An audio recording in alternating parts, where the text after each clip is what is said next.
بظاہر لگ رہا ہے کہ سویلینز کے مقدمات ملٹری کورٹس میں چلائے جانے کا معاملہ وقتی طور پر ٹل گیا ہے۔ آج چیف جسٹس آف پاکستان کی سربراہی میں سپریم کورٹ کی 6 رکنی لارجر بینچ نے سویلینز کے فوجی عدالتوں میں ٹرائل کے خلاف دائر درخواستوں پر سماعت کی۔ چیف جسٹس پاکستان جناب جسٹس عمر رضا بندیال نے واضح الفاظ میں کہا کہ سپریم کورٹ کو آگاہ کیے بغیر فوجی عدالتوں میں ملزمان کا ٹرائل شروع نہیں کیا جائے گا۔ حکم کی خلاف ورزی پر ذمہ داروں کو طلب کریں گے۔ چیف جسٹس نے ریمارکس دیے کہ 2015 میں 21ویں ترمیم کے ذریعے آئین کو ایک طرف کر دیا گیا تھا، مگر اب ایسا نہیں ہے۔ آج اٹارنی جنرل نے دلائل میں کہا کہ 102 افراد کے خلاف فوجی عدالت میں مقدمہ چلانے کے لیے بہت احتیاط برتی گئی ہے۔ تاہم 9 مئی جیسا واقعہ ملک کی تاریخ میں پہلے کبھی نہیں ہوا اور مستقبل میں ایسے واقعات کی کسی صورت اجازت نہیں دی جا سکتی۔ ساتھ ہی انہوں نے آگاہ کیا کہ پاک فوج 9 مئی کے واقعات پر ابھی صرف تحقیقات کر رہی ہے۔ تاحال فوجی عدالتوں میں کسی ملزم کا ٹرائل شروع نہیں ہوا۔ آج چیف جسٹس نے ملٹری کورٹس کا ٹرائل شروع کرنے سے پہلے سپریم کورٹ کو آگاہ کرنے کی ہدایت کرتے ہوئے اٹارنی جنرل کو مخاطب کیا اور کہا کہ نوٹ کر رہے ہیں کہ کوئی ٹرائل نہیں شروع کیا جائے گا۔ دوران سماعت اٹارنی جنرل نے عدالت کو آگاہ کیا کہ حکومت نے فوجی عدالتوں میں ملزمان کا اوپن ٹرائل کرنے کا فیصلہ کیا ہے۔ ملزمان پرائیویٹ وکیل کی خدمات بھی حاصل کر سکتے ہیں، تاہم ملزمان کو اپیل کا حق ملے گا یا نہیں، اس بات پر غور کے لیے حکومت نے عدالت سے 1 ماہ کی مہلت مانگ لی ہے۔ اٹارنی جنرل نے کہا کہ اس معاملے پر بہت محتاط ہو کر غور کی ضرورت ہے۔ اٹارنی جنرل نے اپنے دلائل میں کلبھوشن یادو کیس کا بھی حوالہ دیا اور کہا کہ ہمیں ایسے چلنا ہوگا کہ ملک کی پوزیشن متاثر نہ ہو۔ اس موقع پر جسٹس منیب اختر نے ریمارکس میں کہا کہ 1 ماہ سے کم وقت ہو تو موجودہ اسمبلی کا اس وقت صرف رہ گیا ہے، اسمبلی بھی ہی نہیں ہوگی تو قانون سازی کیسی ہوگی؟ اٹارنی جنرل نے جواب دیا کہ قانون سازی آرڈیننس کے ذریعے بھی ہو سکتی ہے۔ دوران سماعت چیف جسٹس نے استفسار کیا کہ کسی ریٹائرڈ جج کو 102 افراد سے ملاقات کے لیے فوکل پرسن مقرر کر سکتے ہیں، جس پر اٹارنی جنرل نے کہا کہ اس حوالے سے میں آپ کو چیمبر میں بتاؤں گا۔ سماعت کے دوران وکیل لطیف کھوسا بولے کہ اس وقت ملک میں جو کچھ ہو رہا ہے وہ ضیاء الحق کے دور میں ہوتا رہا ہے، جس پر چیف جسٹس نے ریمارک دیا کہ موجودہ دور کا موازنہ آپ ضیاء الحق کے دور سے نہیں کر سکتے۔ یہ ضیاء الحق کا دور نہیں، نہ ہی ملک میں اس وقت مارشل لا ہے۔ چیف جسٹس نے کہا کہ اگر مارشل لا جیسی صورتحال پیدا ہوئی تو ہم مداخلت کریں گے۔ عدالت نے کیس کی سماعت اب غیر معینہ مدت تک ملتوی کر دی ہے۔ پرسوں سماعت کے دوران چیف جسٹس عمر رضا بندیال نے ریمارکس میں کہا تھا کہ میری یادداشت میں ماضی میں ایسا کوئی واقعہ موجود نہیں جس میں ملک بھر میں اداروں پر حملہ کیا ہو۔ اس کے ساتھ ہی چیف جسٹس نے اٹارنی جنرل سے کہا تھا کہ آپ کو مطمئن کرنا ہوگا کہ ٹرائل کے بعد ملزمان کو اپیل کا حق ہوگا۔ عدالت نے اٹارنی جنرل سے 2 روز بعد یعنی آج اس حوالے سے جواب طلب کیا تھا اور ایک تاثر یہ تھا کہ شاید آج اس اہم کیس کا فیصلہ آ جائے، لیکن اب یہ سماعت غیر معینہ مدت تک ملتوی ہو چکی ہے۔ اس پورے موضوع پر انتہائی حساس موضوع پر بات کرنے کے لیے ہم نے دعوت دی ہے پاکستان کی انتہائی معروف سینئر ترین نامور قانون دان سابق صدر سپریم کورٹ بار ایسوسی ایشن محترم جسٹس ریٹائرڈ رشید رضوی کو۔ بہت بہت شکریہ جج صاحب، آپ نے ہمیں جوائن کیا ہے۔ یہ فرمائیے گا، بظاہر آج یہ لگ رہا ہے کہ یہ جو 9 مئی کے اندھولاک بہیمانہ واقعات ہوئے تھے، اب ان حوالے سے جو ملزمان تھے ان کا جو مقدمہ فوجی عدالتوں میں چلنا تھا، شاید یہ معاملہ وقتی طور پہ موخر ہو گیا ہے اور اب اس حوالے سے سرکاری پوزیشن یہ ہے کہ کسی قسم کا کوئی ٹرائل نہیں ہو رہا اور اس سلسلے میں سپریم کورٹ نے پابند کر دیا ہے حکومت کو کہ یہ اس قسم کے فوجی ٹرائل نہ ہو اور اگر ہوں تو اس کی پہلے سپریم کورٹ سے اجازت لی جائے۔ مجھے نہیں یاد پڑتا کہ تحریری طور پہ کوئی ایسی ڈائریکشن دی گئی ہے کہ وہ کوئی ٹرائل شروع نہیں کریں گے۔ زبانی آ رہی ہے، اخباروں میں یہ آ رہا ہے، اور جہاں تک رائٹ آف اپیل کی بات ہے وہ تو 1 مہینے کا ٹائم دیا گیا ہے۔ اس میں بھی میں سمجھتا ہوں کہ 1 مہینے بعد تو یہ حکومت ہی نہیں رہے گی، پارلیمنٹ نہیں رہے گی، اور ایک آرمی ایکٹ کا پروویژن ہے 134 یا 135، اس میں بھی خان صاحب جو ہے یہ ہے کہ جو ان کی انٹرنل اپیل ہے before chief of army staff, اس کے بعد فائنل ہو جائے گی اور کوئی اپیل کی گنجائش نہیں ہے۔ تو یہ آرمی ایکٹ 1952 کی امینڈمنٹ بہت ضروری ہے اگر رائٹ آف اپیل دلوانا ہے سویلین ٹرائل کو۔ لیکن جیسا آپ یہ بتائیے گا کہ یہ آپ کی بات اپنی جگہ، مگر جس قسم کا جرم ہے، اس قسم کے واقعات سرزد ہوئے ہیں 9 مئی کو، ایسے واقعات اور اس قسم کے حملے پاکستان کے حساس ترین اداروں پہ اس سے پہلے اتنے منظم طریقے سے اور اس قسم کے کوئی واقعات نہیں ہوئے، اسی حوالے سے ظاہر ہے کہ سزا بھی ہونی چاہیے اور پھر اسی حوالے سے عدالتی یا قانونی کارروائی بھی ہونی چاہیے نا۔ دیکھیں کامران صاحب، انسانی زندگی سے بڑھ کر کوئی نعمت نہیں ہے۔ اتنے ہنگامے ہوتے ہیں، اتنے دہشت گردی کے واقعات ہوتے ہیں جس میں بہت سے بے گناہ مارے جاتے ہیں، بہت سے فوجی اور پولیس والے شہید ہوتے ہیں، ان سب کا ٹرائل جو اینٹی ٹیررزم کورٹ میں ہوتا ہے، ان کے لیے کبھی ملٹری کورٹ نہیں بنی ہے۔ آپ دیکھیں، ابھی دیکھ لیں جو پشاور میں ہو رہا ہے، سرحد میں ہو رہا ہے، اتنے پولیس چوکیوں پہ حملے، کسی کا ملٹری ٹرائل ہوا اس میں بے گناہ شہری مارے جا رہے ہیں کراس فائرنگ میں۔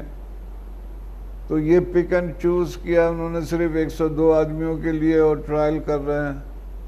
اور آپ یہ سمجھتے ہیں کہ اگر ملٹری کورٹس میں مقدمہ چلے گا تو اس میں اپیل کا حق جو ہے وہ عام عدالتوں کو یا ہائی کورٹ کو یا سپریم کورٹ کو نہیں ہے، اور یہ آپ کے نزدیک اب بھی یہ سچویشن ہے، جبکہ ایک عام قانونی رائے یہ ہے کہ اس میں اپیل ہو سکتی ہے ہائی کورٹ میں اور سپریم کورٹ میں؟ وہ اپیل میرے خیال میں نے جتنا دیکھا ہے آرمی ایکٹ کو، اس میں جو اپیل ہے کنوکشن اور سینٹنس کے بعد، وہ مختلف کورٹس کی، مختلف مارشل لا کورٹس کی الگ الگ اپیلیٹ کورٹ ہیں، ان کے سامنے ہوگے جنہیں یہ اختیار ہے کہ وہ ججمنٹ بھی سیٹ اسائیڈ کریں، کنوکشن سیٹ اسائیڈ کر دیں۔ وہ واحد اپیل ہے، اس کے بعد کوئی پروویژن نہیں ہے۔ یہ جو دوسری غالباً اب ہو سکتا ہے میں غلطی پر ہوں، بعد کی کوئی امینڈمنٹ آئی ہو، وہ جو کہہ رہے وہ آرٹیکل 199 کی اپیلوں کی پٹیشن کی بات کر رہے ہیں اور 185(3) کی پٹیشن کی بات کر رہے ہیں، لیو ٹو اپیل کی۔ ورنہ تو آپ دیکھیں نا، چیف صاحب کیوں کہتے ہیں کہ ان کو رائٹ آف اپیل دیں، آپ انہیں رائٹ آف اپیل دیں۔ اتنی ہیئرنگ میں چیف صاحب نے بار بار یہ ریپیٹ کیا کہ ان کو رائٹ آف اپیل دیں سول کورٹ میں۔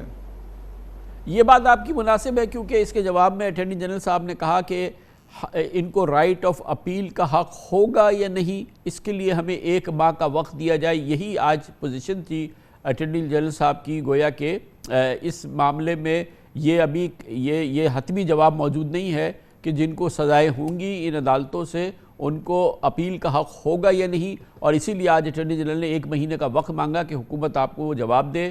اس سلسلے میں سوچ و بچار ہوگی اور پھر ہم آپ کو بتائیں گے کہ اپیل کا حق ہونا، اور پھر یہ سماعت جو ہے وہ غیر معینہ مدت کے لیے ملتوی ہو گئی۔ 1 مہینے بعد تو پتہ نہیں اٹارنی جنرل بھی رہیں گے نہیں رہیں گے، اس لیے کہ پھر ہوگی نہیں رہیں گے ظاہر ہے وہ تو نہیں رہیں گے۔ جنرل بہت بہت شکریہ جسٹس ریٹائرڈ رشید رضوی ہمارے ساتھ موجود تھے۔ کمرشل بریک، اس کے بعد ذکر کریں گے اب تقریباً 2 سال سے زائد کا عرصہ ہو گیا، بلکہ 2.5 سال عرصہ ہو گیا ہے کہ پاکستان کا یورپ اور امریکہ کے ساتھ فضائی رابطہ نہیں ہے، براہ راست فلائٹ کوئی نہیں ہے پاکستان کی، اور یہاں سے پاکستان سے یورپ کی کوئی ڈائریکٹ فلائٹ نہیں ہے، نہ ہی امریکہ کی۔ اس کی وجہ یہ ہے کہ گزشتہ حکومت نے باقاعدہ اعتراف کیا تھا کہ پاکستان PIA کے کثیر تعداد میں اکثریت پائلٹ جو ہے وہ جعلی لائسنسز پہ کام کرتی ہے۔ وہ دن اور آج کا دن یورپ اور امریکہ نے PIA کی فلائٹس پہ پابندی لگا دی۔ اس کی بات کرتے ہیں کیونکہ حالات میں کچھ بہتری کی اطلاعات ہیں، چھوٹے سے وقفے کے بعد۔ PIA کبھی لنڈن، پیرس، فرینکفرٹ، کوپن ہاگن اور یورپ کے 18 شہروں تک ڈائریکٹ فلائٹ کرتی تھی۔ امریکہ کی 5 ریاستوں کے ایئرپورٹس پر PIA کے طیارے اترتے تھے۔ پاکستان کی سول ایویشن کو امریکی فیڈرل سول ایویشن اور برطانوی سول ایویشن ایجنسی نے ایشیا میں سب سے پہلے بہترین ایئر لائنز کا مینٹیننس سرٹیفکیٹ دیا تھا، مگر افسوس صد افسوس آج پاکستان سے یورپ اور امریکہ کی براہ راست فلائٹس مسلسل بند ہیں، ان کا رابطہ بند ہے۔ دراصل پی آئی اے اور حکومت میں ایئر سیفٹی ریگولیشن کی خلاف ورزی اور جعلی پائلٹس کے اعتراف کا تباہ کن بیان جو گزشتہ حکومت نے دیا تھا، اس نے پی آئی اے کے لیے دنیا کے متعدد ممالک کو نو گو ایریا بنا دیا تھا۔ بہرحال پاکستان میں بین الاقوامی اداروں کی شراکت ہو رہی ہے اور ان کی شرائط پر عمل ہو رہا ہے، اور بہت جلد پی آئی اے کے طیاروں کی منزل امریکہ اور برطانیہ کے ایئرپورٹس ہوں گے، یہ آج ہمیں بتایا گیا ہے۔ قومی اسمبلی نے سول ایویشن اتھارٹی اور پاکستان ایئرپورٹس اتھارٹی سے متعلق 2 بل منظور کر لیے ہیں۔ نئے قانون کے تحت سول ایویشن 2 حصوں میں تقسیم ہو جائے گی۔ ایک حصے کا کام ہوابازی کا ڈھانچہ منظم کرنا ہوگا، دوسرا حصہ ایئرپورٹس کی آپریشنل اور کمرشل ذمہ داریاں پوری کرے گا تاکہ عالمی معیار کے مطابق سول ایویشن، پی آئی اے اور ایئرپورٹس کو ریگولیٹ کیا جا سکے۔ وفاقی وزیر ایویشن خواجہ سعد رفیق نے آج قومی اسمبلی میں بتایا کہ قانون بین الاقوامی قانون کی ضرورت ہے۔ اس قانون کی غیر موجودگی میں پی آئی اے کی فلائٹس پر پابندی اور پاکستانی شہری مہنگے ٹکٹ خریدنے پر مجبور ہیں، اور کتنی بڑی یہ زیادتی ہے پاکستانیوں کے ساتھ کہ پاکستان کا کوئی ڈائریکٹ فلائٹ کنیکشن نہیں ہے یورپ کے ساتھ اور امریکہ کے ساتھ، اور کئی سالوں سے نہیں ہے۔ آج وزیر ہوابازی خواجہ سعد رفیق کا کہنا تھا کہ سابق وفاقی وزیر کے احمقانہ بیان کی وجہ سے پی آئی اے کو سالانہ 70 ارب روپے کا نقصان ہوا تھا۔ یقیناً پی ٹی آئی دور حکومت میں پاکستانی پائلٹس کے مبینہ جعلی فلائنگ لائسنسز کے قضیے سے نہ صرف ملک کی جگ ہنسائی ہوئی بلکہ دنیا کی متعدد ایویشن سیفٹی ایجنسیز نے پی آئی اے پر پابندی لگائی۔ جولائی 2020 سے یورپی یونین نے پی آئی اے کی ڈائریکٹ فلائٹس منسوخ کر رکھی ہیں۔ صرف یورپی روٹس کی بندش سے پاکستان کو 150 ارب روپے سے زائد مالیت کا نقصان ہو چکا ہے۔ اس موضوع میں بات کرنے کے لیے ہم نے دعوت دی ہے ایویشن امور کے ماہر اور ایکسپرٹ جناب ونگ کمانڈر ریٹائرڈ نسیم احمد ہمارے ساتھ موجود ہیں۔ بہت بہت شکریہ ونگ کمانڈر صاحب۔ فرمائیے گا 2 سال سے زیادہ کا عرصہ ہو گیا پاکستان کی کوئی ڈائریکٹ فلائٹ نہیں ہے یورپ اور امریکہ کے لیے، ایک شاید ہی کوئی ملک ہو ہمارے خطے میں جس کی اتنی خراب صورتحال ہو۔ اب یہ خبریں آ رہی ہیں کہ وہ احمقانہ بیان جس کی وجہ سے پاکستان کے پائلٹس کے حوالے سے جو بیان گزشتہ حکومت نے دی تھا، جس کے بعد یہ یورپ نے اور امریکہ نے اور دوسرے ملکوں نے پاکستان کی سے ڈائریکٹ فلائٹس پہ پابندی لگا دی تھی۔ اب یہ بتائیے کہ خبریں یہ آ رہی ہیں کہ جو انٹرنیشنل ریگولیٹرز ہیں، سول ایویشن اتھارٹیز ہیں، جو ایکاؤ ہے، جو انٹرنیشنل ریگولیٹرز، ان کی جو شرائط ہیں وہ تقریباً پوری ہو گئی ہیں۔ پاکستان اب اپنے سول ایویشن کے اداروں کو ریگولیٹرز اور کمرشل ونگز کو الگ الگ بالکل علیحدہ کر رہا ہے، اور اس حوالے سے شاید تسلی ہو رہی ہے۔ اور آج جیسے کہ قومی اسمبلی میں وزیر ایویشن نے بتایا آئندہ چند مہینوں میں یا چند ہفتوں کے اندر یہ ڈائریکٹ فلائٹس شروع ہو سکتی ہیں پی آئی اے کی کراچی سے یورپ کے لیے، خاص طور پر لندن کے لیے اور شاید نیو یارک کے لیے۔ بہت شکریہ کامران صاحب، آپ نے ایک بہت ہی اہم مسئلے کی طرف ہمیشہ یاد دہانی کرائی ہے اور قوم کی رہنمائی بھی کی ہے۔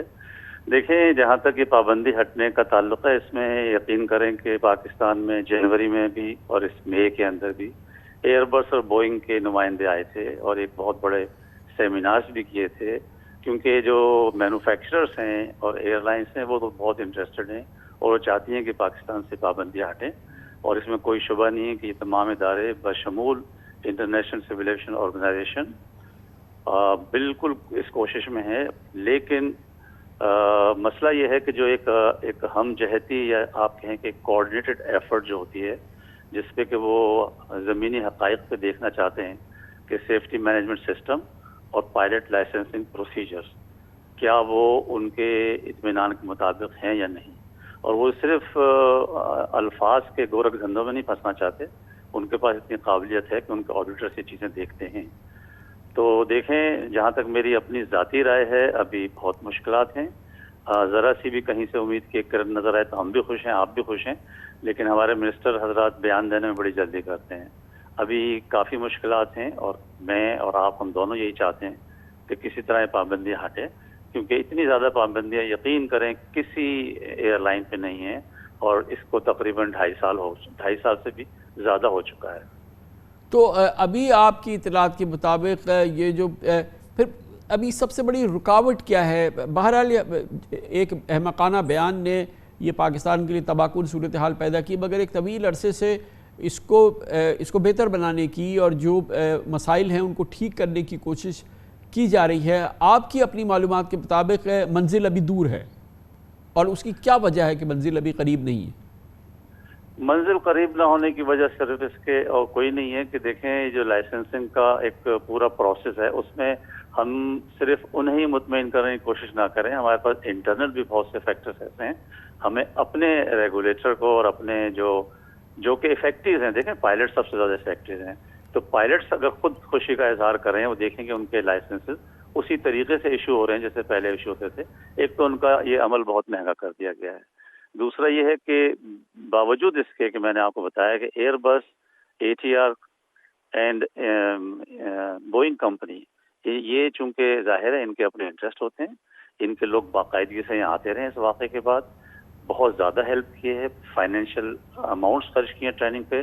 لیکن میں برملا کہوں گا کہ ابھی بھی PIA اور CA کی وہ یعنی فارنر سے بڑھ کے ان کی کوششیں نہیں ہیں.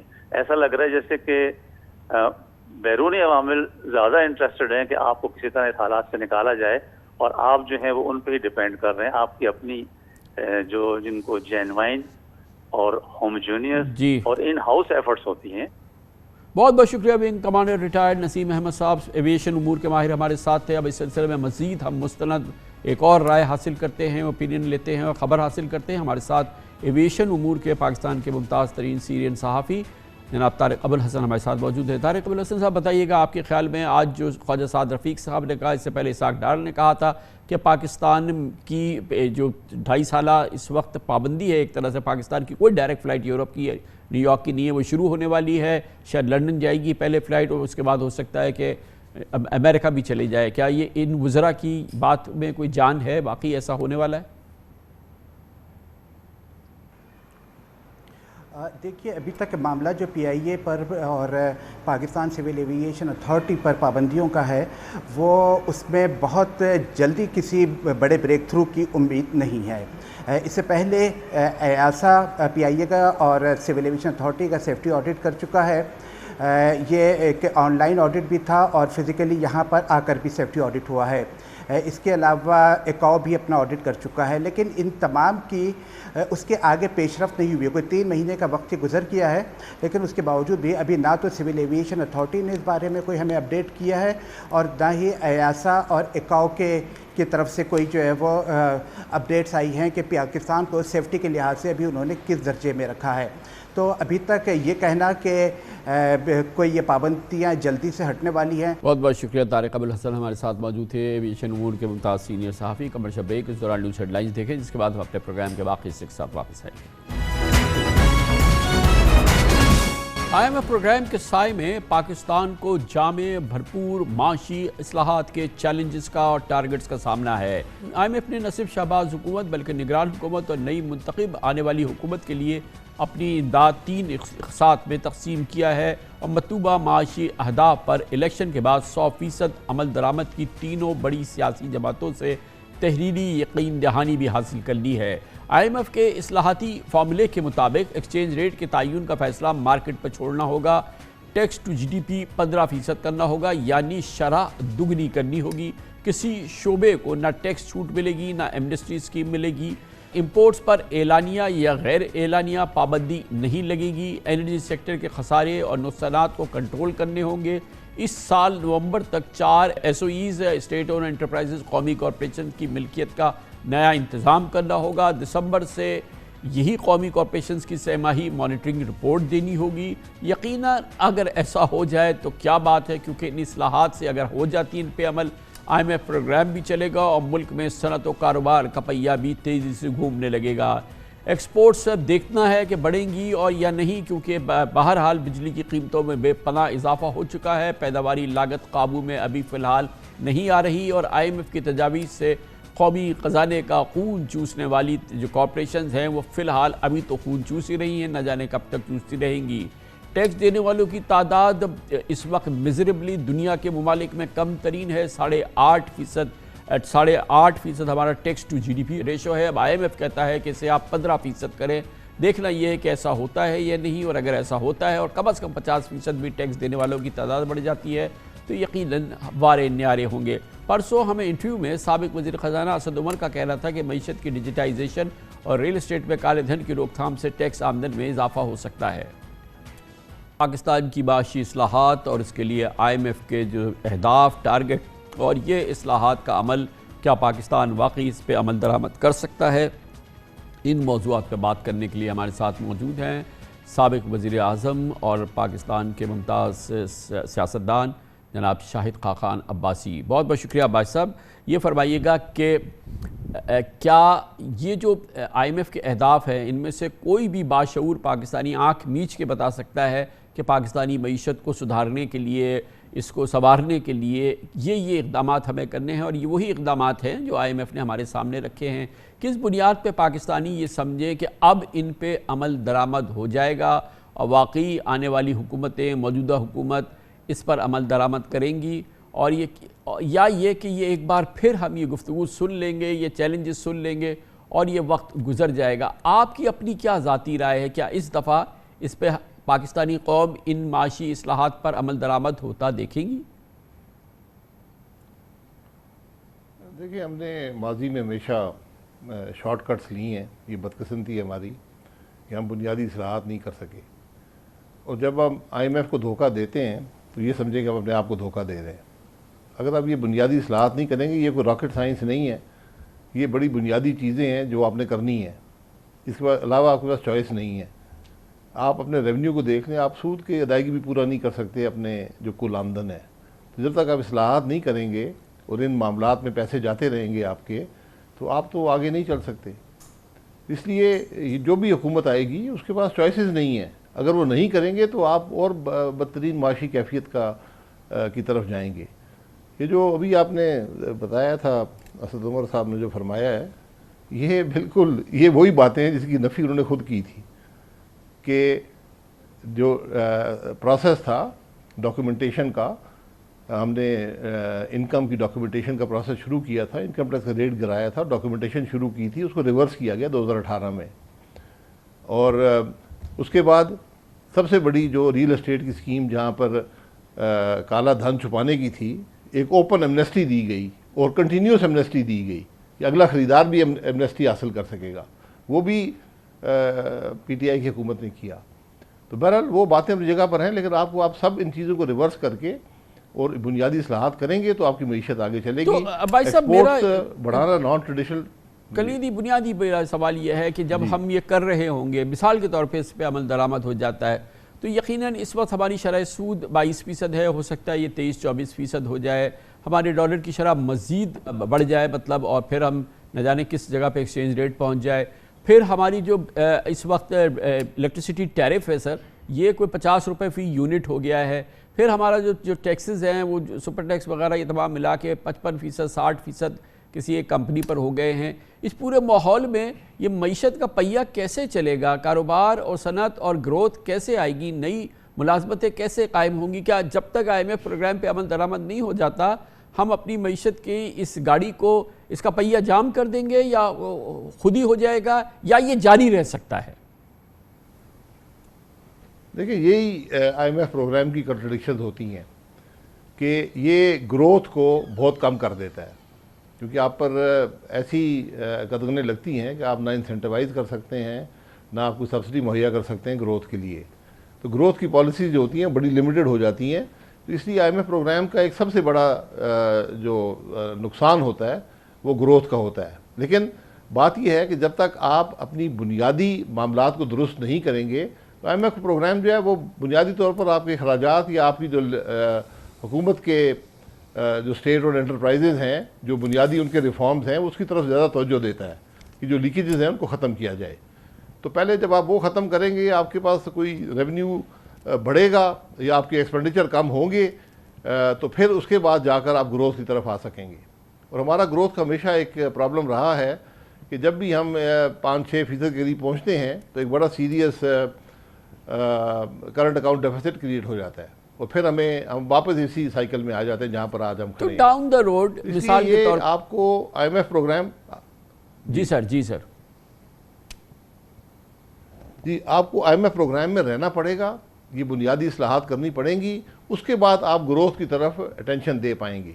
تو اگلے جو چند سال ہیں وہ میری نظر میں جی تو پھر یہ جو اگلے 2 سال ہے جب ہم اس پہ عمل کر رہے ہوں گے، ظاہر ہے کہ کم از کم 2 سال لگیں گے ہمیں کوئی کنسالیڈیٹ کرنے کے لیے یا کچھ حالات میں بہتری کی جانب بڑھنے کے لیے اس 2 سال ہماری صنعت کا، کاروبار کا، ایکسپورٹس کا، ہمارے روزگار کا، اس دوران کیا گزارا ہوگا؟ یہ کیسے ٹائم گزرے گا؟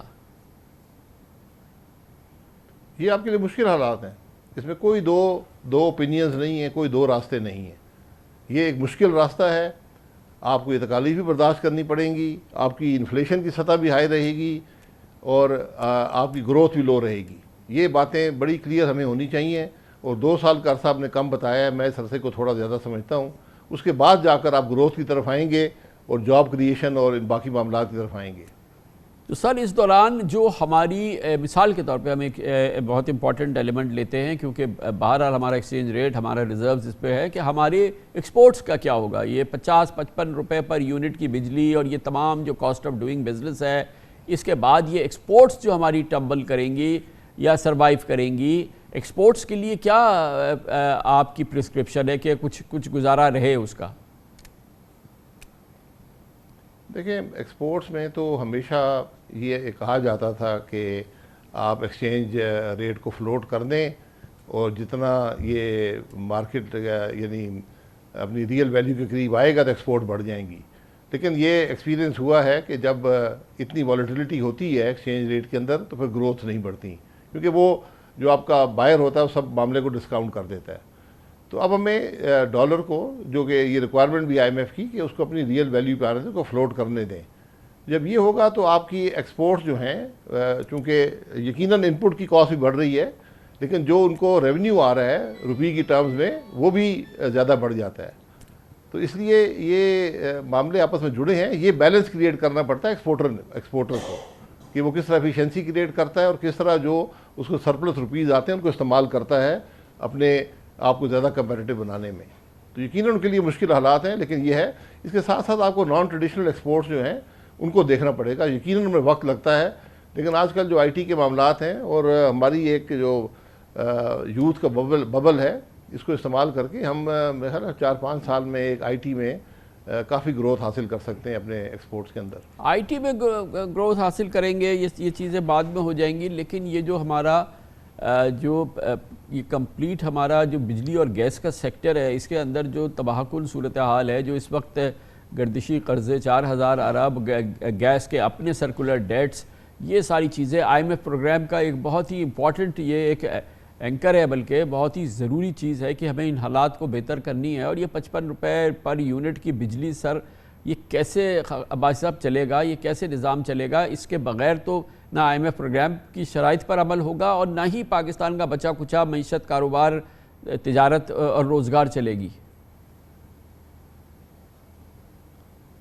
دیکھیں، یہ معاملات جو ہیں ان کے کچھ سلوشنز موجود ہیں، لیکن کچھ آپ کو ایبزارب کرنے پڑیں گے، کیونکہ ہماری ساری بجلی جو ہے یہ ڈالر بیسڈ ہے. تو اس میں جب بھی والیٹیلٹی آئے گی ایکسچینج ریٹ میں تو یہ معاملہ بڑھ جائے گا. اور آئی ایم ایف کے پروگرام میں ایک بنیادی بات ہے کہ آپ کو ٹوٹل کاسٹ ریکوری کرنی پڑے گی، آپ کوئی سبسڈی نہیں دے سکتے. اس لیے گیس میں بھی آپ کو پرائسنگ کے ذریعے اور پاور سیکٹر میں ایفیشنسی کو آپ کو بڑھانا پڑے گا، آپ کو اپنے لاسز کو کٹ کرنا پڑے گا، سرکولر ڈیٹ کو کٹ کرنا پڑے گا، پھر یہ معاملات ہوں گے. اور یہ میری نظر میں خاص طور پر سب سے بڑا جو آپ کو ایشو ہے پاور سیکٹر کا، یہ پرائیویٹائزیشن سے لنکڈ ہے. اگر آپ اپنے ڈسکوز کو پرائیویٹائز نہیں کریں گے، جو اس وقت مجھے پتہ نہیں ہے صحیح نمبر کیا ہے، لیکن 400 سے 600 ارب کا سالانہ نقصان کر رہے ہیں جو سرکولر ڈیٹ کریٹ ہوتا ہے، اور جو ایک پیور لاس ہوتا ہے، وہ سرکولر ڈیٹ نہیں ہے، ریکوری وہی کہیں سے نہیں ہوگی، آپ کو اس کو کہیں سے فنڈ کرنا پڑے گا. تو اس کو بھی آپ صرف پرائیویٹائزیشن سے ہی دور کر سکتے ہیں اور کوئی راستہ نہیں ہے. یہ ایک ملٹی پرانگڈ آپ کو ایفرٹ کرنی پڑے گی. یہ سلوشنز اتنے سمپل نہیں ہیں. ہمارے گورننس کا نظام جو ہے اس کو بھی آپ کو دیکھنا پڑے گا کہ کیا وہ اس کو مینیج کر سکتا ہے پاور سیکٹر کو. پھر آپ کو جو آپ کی احتساب کا نظام ہے جو اس سارے معاملے کو مفلوج کر دیتا ہے، ان سب باتوں کو آپ کو دیکھنا پڑے گا. یہ سب چیزیں آپس میں لنکڈ ہیں. اور یہ جو ایس او ایز ہیں جس کے لیے ہم 25 سال سے یہاں پہ پروگرام کر رہے ہیں، ہر حکومت جو ہے قسمیں کھاتی ہے کہ وہ ٹھیک کر لے گی. آپ کی بھی اس دوران 3-4 حکومتیں آ چکی ہیں، مگر ایک رتی بھی ایس او ایز میں بہتری نہیں آئی ہے. تو وہ کون سا یہ چٹان ہے اس کے سامنے کھڑی ہے جو آئندہ آنے والے مہینوں میں، اور اب آئی ایم ایف کہتا ہے کہ آپ کو 9 مہینے میں کم از کم 4 SOEs کو 4 قومی کارپوریشنز کا نظام کو بالکل درست کرنا ہے یا پرائیویٹائز کرنا ہے، وہ کیسے ممکن ہو سکتا ہے جو کہ اب 25 سال سے نہیں ہو رہا؟ دیکھیں ہم ماضی کو بھول جاتے ہیں. پاکستان میں پرائیویٹائزیشن کس نے شروع کی تھی؟ میاں نواز شریف نے 1990 میں. آپ سوچ لیں کہ اگر آج بینکس بھی سارے حکومت کے پاس ہوتے، PTCL بھی حکومت کے پاس ہوتا، یہ تقریباً کوئی 450 انڈسٹریل یونٹ، سیمنٹ، فرٹیلائزر سب حکومت کے پاس ہوتے، جو آج حکومت کا کیا حال ہوتا. تو اس کا یہ بڑا کلیئر ہے کہ آپ کو پرائیویٹائز ہی کرنا پڑے گا. اور سب سے بڑی جو SOEs آج جو ایشو ہیں، جو سب سے بڑا معاملہ کریٹ کر رہی ہیں، وہ آپ کی جو ڈسکوز ہیں، جو پاور کی ڈسٹریبیوشن کمپنیز ہیں، تو ان کو ٹارگٹ کریں. بدقسمتی سے پچھلے چند سالوں میں بالکل ہی اس پر ایفرٹ نہیں ہوئی. اس وقت انویسٹر کلائمیٹ بھی بہتر تھا، انویسٹمنٹ کلائمیٹ بھی بہتر تھا. آج وہ حالات بھی نہیں ہیں. تو آپ کو ڈومیسٹک جو آپ کے انویسٹرز ہیں ان کو انسینٹیو دے کر، اگر آپ اب مسئلہ یہ ہے جب آپ انسینٹیو دیتے ہیں تو اس کو وہاں پر نائب آ جاتا ہے. وہ پھر کوئی افسر بھی اس فائل پر سائن نہیں کرے گا جہاں پر آپ نے انسینٹیو دیا ہے. اب آپ یہ دیکھ لیں، مثلاً PIA ہے، اسٹیل مل ہے، یہ اگر آپ نے مقامی طور پر پرائیویٹائز کرنی ہے تو جو ان کے معاملات ہیں آپ کو 1-1 روپے میں بھی پرائیویٹائز نہیں ہو سکیں گی. آپ کو سبسڈی دے کر پرائیویٹائز کرنا پڑے گا. تو جہاں بھی آپ ایک اسٹرکچر بنائیں گے جہاں پر ایک لاس میکنگ انٹرپرائز کو آپ پرائیویٹ سیکٹر میں جائے گی، چاہے وہ ڈومیسٹک ہو یا انٹرنیشنلی جائے، تو اس میں بڑی پیچیدگیاں آئیں گی. اور اس میں شاید یہ محسوس ہوگا کسی کو کہ ہم کوئی ملک کا سرمایہ جو ہے وہ کوڑیوں کے ہاتھ دوسروں کے حوالے کر رہے ہیں. حقیقت یہ نہیں ہوتی. آپ کو یہ دیکھنا ہوتا ہے کہ یہ جو ہمارا ایسٹ ہے یہ ہمیں نقصان ہر سال کتنا پہنچاتا ہے، تو اس کی بنیاد پر آپ فروخت کرتے ہیں. تو یہ پیچیدگی میں کہتا ہوں، یہ تمام گورننس کا نظام جو ہے اور جو احتساب کا نظام خاص طور پر، جب تک آپ اس نیب کے ادارے کو بند نہیں کریں گے ہمارا ملک آگے نہیں بڑھ پائے گا. بالکل، بار بار آپ یہ بات کریں. بہت بہت شکریہ جناب شاہد خاقان عباسی ہمارے ساتھ موجود. بریک، اس کے بعد ذکر کریں گے کہ سب سے اہم موضوع بہرحال یہ موضوعات ہے مگر ایک عام آدمی کے لیے یہ کہ اب چینی پچھلے چند دنوں میں تیزی سے بڑھتی ہوئی 160 روپے فی کلو ہو گئی ہے، آٹا 175 روپے کلو ہو گیا ہے. اور یہ سب اتنی برق رفتاری سے ہو رہا ہے کہ عقل ششدر ہے. اور اس کے پیچھے مثال کے طور پہ چینی کی قیمتوں کے پیچھے بات یہ ہے کہ حکومت نے اچانک چینی مافیا کے دباؤ پہ ایکسپورٹس کی اجازت دے دی. وہی کہانی جو کہ ہم نے عمران خان کے دور میں دیکھی تھی دہرائی گئی ہے اس دور میں، جس کی قیمت پاکستان کا ایک عام آدمی ادا کر رہا ہے. مگر شہباز شریف کابینہ کا کوئی وزیر آپ کو اس موضوع پہ بات کرتا نہیں آئے گا، جو کہ سب سے کلیدی موضوع ہے. ہم بات کریں گے چھوٹے سے وقفے کے بعد.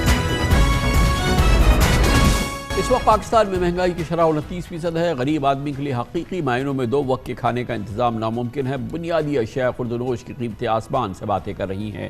آٹے اور چینی کی قیمتیں تو جیسے روزانہ کی بنیاد پہ بڑھ رہی ہیں. آج جو صورتحال ہے، غضب خدا کا چینی 160 روپے فی کلو جبکہ آٹا 175 روپے فی کلو فروخت ہو رہا ہے اور غریب کی چیخیں نکل رہی ہیں. صرف 2 ہفتوں میں آٹا اوسطاً 20 روپے کلو مہنگا ہوا ہے. 2.5 نمبر آٹا 155 روپے کلو، فائن آٹا 165 روپے اور چکی کا آٹا 175 روپے کی کلو کی بلند ترین سطح پر ہے. آٹے کے ساتھ چینی کی قیمتیں تاریخ کی بلند ترین سطح پر 160 روپے فی کلو پہنچ گئی ہیں. صرف ایک ہفتے میں چینی کی قیمت میں 6.5 روپے جبکہ ایک ماہ میں چینی کی قیمتوں میں 30%، جی ہاں 30% اضافہ ہوا ہے. حیران کن طور پہ شہباز حکومت کے دور میں آٹا 115% جبکہ چینی کی قیمتیں 78% مہنگی ہوئی ہیں. ایسی حالت میں بیچارے عوام جائیں تو کدھر جائیں؟ عوام ہیں. دوسری جانب ہول سیلرز کا کہنا ہے کہ چینی کی قیمتوں میں سٹے بازی چل رہی ہے. مال موجود ہے مگر ملز والے ریلیز نہیں کر رہے. اس معاملے پہ اگر حکومت نے ایکشن نہیں لیا تو قیمتیں بڑھیں گی. ہول سیلرز کے علاوہ ریٹیلرز کی دہائیاں اپنی جگہ ہیں. آج سے 6 ماہ قبل اسحاق ڈار نے 25 لاکھ ٹن چینی برآمد کرنے کی اجازت دی تھی جو کہ حکومت کو مہنگی پڑی اور ماہرین کا کہنا ہے کہ یہ ایک تباہ کن فیصلہ تھا جو اسحاق ڈار نے کیا مگر چینی مافیا کے دباؤ میں یہ کیا گیا تھا اور اس کی وجہ سے چینی کی قیمت 100 روپے جو اس زمانے میں 100 روپے کلو تھی آج آپ دیکھ رہے ہیں کہ 160 روپے کلو ہو چکی ہے. اور پاکستان نے اپنا جو سٹوریج جو اس موقع پہ کام آتا وہ پاکستان نے ایکسپورٹ کر دیا ہے کیونکہ چینی مافیا نے حکومت کی اس نااہلی کا فائدہ اٹھایا اور پھر یہ ایک باقاعدہ ملی بھگت ہے اور اس میں سیاسی طور پہ جو ایکٹیو لوگ ہیں وہ انوالو ہیں اور پھر چینی ایکسپورٹ ہو گئی اور ادھر قیمت میں اضافہ ہونا شروع ہو گیا۔ اس معاملے پر اتحادی حکومت میں بھی اختلاف تھا، لیکن پھر بھی وزیر اعظم کے دعوے دھرے کے دھرے رہ گئے اور بہرحال جو ہوا اس کی قیمت اب عوام بھگت رہے ہیں۔ تعجب کی بات ہے کہ چینی مافیا ہر حکومت کو یا تو جھانسے دے کر یا پھر ملی بھگت سے چینی ایکسپورٹس کرنے پہ راضی کر لیتی ہے۔ چینی مافیا حکومت کو اور حکومت عوام کو یقین دلاتی رہ جاتی ہے کہ قیمتیں نہیں بڑھیں گی، مگر ہوتا اس کے برعکس ہی ہے۔ اس سے پہلے تحریک انصاف کی حکومت میں بھی ایسے ہی اسکینڈل سامنے آیا تھا۔ ECCO پھر کابینہ سے قیمت نہ بڑھنے کی شرط پر مبہم طریقے سے چینی ایکسپورٹس شروع ہو گئی تھی اور چینی ایکسپورٹ کر دی گئی تھی اور اس کی وجہ سے لوکل مارکیٹ میں بھی قیمتیں بڑھنا شروع ہو گئی تھی۔ چینی مافیا پر بے نتیجہ رہنے والا کریک ڈاؤن بھی کیا گیا تھا۔ اس وقت نون لیگ الزام لگاتی تھی کہ PTI کا چینی ایکسپورٹس کرنے کا فیصلہ غلط تھا اور دونوں ہاتھوں سے عوام کو لوٹا گیا۔ اسی PMLN حکومت نے کیا کیا اور اس سے پہلے PMLN کے کرتے دھرتے کیا کہتے تھے؟ یقیناً ہم جانتے ہیں کہ احسن اقبال اگر خاموش ہیں، وہ اس بارے میں کچھ نہیں بول رہے، تو اس کی وجہ یہ ہے کہ وہ گفتگو جو وہ پہلے کیا کرتے تھے منون ان کی حکومت نے اسی طرح کا اسکینڈل جنم دیا ہے اور آج اس کی قیمت عوام ادا کر رہے ہیں۔ پہلے 90 روپے کی کلو قیمت پر احتجاج تھا، مگر آج 160 روپے کلو قیمت ہو گئی ہے چینی کی اور یہ 30% بڑھ گئی ہے پچھلے چند دنوں میں۔ سب سے بڑی وجہ یہ ہے کہ اس دوران حکومت نے جو پاکستان کے پاس اپنے ایکسپورٹس کے ریزروز تھے وہ ایکسپورٹ کر دیے اور چینی مافیا کی جو دباؤ تھا وہ کام آ گیا۔ اس موضوع پہ بات کرتے ہیں، ہمارے ساتھ موجود ہیں کموڈٹی افیئرز کے ممتاز ایکسپرٹ اور سینئر ٹریڈر جناب نجیب بالاگام والا۔ بہت بہت شکریہ نجیب بالاگام والا صاحب۔ یہ بتائیے گا کہ انبلیویبل انداز سے چینی کی قیمتیں بڑھ رہی ہیں اور یہ پچھلے چند دنوں میں آپ نے دیکھا، ایک مہینے میں ہم نے دیکھا 30% قیمت بڑھ گئی، 160 روپے کلو چینی ہو گئی ہے۔ آخر یہ کیا عذاب آیا؟ السلام علیکم کامرا صاحب، بسم اللہ الرحمن الرحیم۔ چینی ماشاءاللہ اس سال بہت اچھی فصل ہوئی تھی، ایکسیس لاسٹ ایئر کا بھی چلا آ رہا تھا اور گورنمنٹ نے کافی ریلکٹنس کے بعد 2.5 لاکھ ٹن چینی اونلی 250,000 اور اس میں سے 2,12,000 ٹن گئی اور فورن ایکسچینج کام آیا، تقریباً $550 پر ٹن پہ آئی۔ پرابلم یہ ہے کہ اگلا گنے کا ریٹ بہت ہائی ہے کیونکہ یوریا، الیکٹریسٹی سب بڑھ گئی ہے، تو یہ جو پرائس ہے 130 140 یہ اب نارمل منیمم پرائس رہے گی اگر ہم ایکسیس پروڈکشن بھی کریں، کیونکہ جب چینی کی قیمت 60 روپے تھی تو روپیہ بھی 130-135 کا تھا، تو یہ 45 سینٹس میں چینی ملتی ہے جو لیکن انڈیا کے علاوہ جب یہ حالات ہوں گے، جب یہ اس طرح کی کیفیت ہوگی، جب یہ کاسٹ آف پروڈکشن ہوگی، اس وقت جا کے پھر اس کی پروڈیوس کی قیمت بڑھے نا، وہ تو کب ہوگی اور آج 160 روپے کلو کیوں ہو گئی ہے؟ 160 میں 4 ریزن ہے۔ ایک سب سے بڑی ریزن ہے کہ شروع سیزن سے کھلے عام سمگلنگ ہو رہی ہے افغانستان، جہاں قیمت 200 روپے ہے پاکستانی۔ دوسرا جو کاسٹ آف پروڈکشن جو ابھی ٹرانسپورٹ ہے، ڈیزل کی وجہ سے انٹرسٹ ریٹ ہے، تو جو پہلے تو یہ پورے سیزن کے لیے سٹاک کرتے تھے، آج 24 اور 25% پہ جب یہ سٹاک کرتے ہیں مل والے تو ان کا کاسٹ آپ خود سوچ لیں کہ 110 روپے کی چینی پہ انٹرسٹ 4 مہینے کا کتنا بنتا ہے، تقریباً اتنا ہی بنتا ہے، 30-40 روپے پہنچ جاتا ہے۔ لیکن مجھے یہ بتایا نجیب بھائی کہ اگر یہ جو حکومت نے 2.5 لاکھ ٹن جو ایکسپورٹ کر دی، اگر یہ اویلیبل ہوتی، ہمارے پاس ریزروز میں موجود ہوتی، جیسی پریشر ہوتا ہم اس کو ریلیز کرتے، اسی دن کے لیے تھا نا، اگر ہم اس کو ریلیز کرتے تو ہم پرائسز کو کچھ مینیج کر لیتے نا، وہ اسی دن کے لیے ہوتی ہے۔ ہمارے پاس سفیشینٹ شوگر ہے ٹل نیکسٹ سیزن، اس میں بھی ایکسیس رہ جائے گا، ختم نہیں ہوگی چینی۔ پرابلم یہ ہے کہ مل والے ایک ساتھ ڈیمانڈ آتی ہے محرم کی اور چینی واقعی محرم میں زیادہ جاتی ہے۔ سیکنڈلی گرمی ہو گئی ہے، کافی گرم ہے، تو اس میں جو ڈرنکس ہیں انڈسٹریل، دیکھیں ہاؤس ہولڈ کا کنزمپشن تو 12 سے 13 لاکھ ہی ہے پورے سب کے گھر کی چینی، مین انڈسٹریل ہے۔ انڈسٹریل آپ دیکھیں جگہ جگہ مٹھائی والے، جگہ جگہ کوک،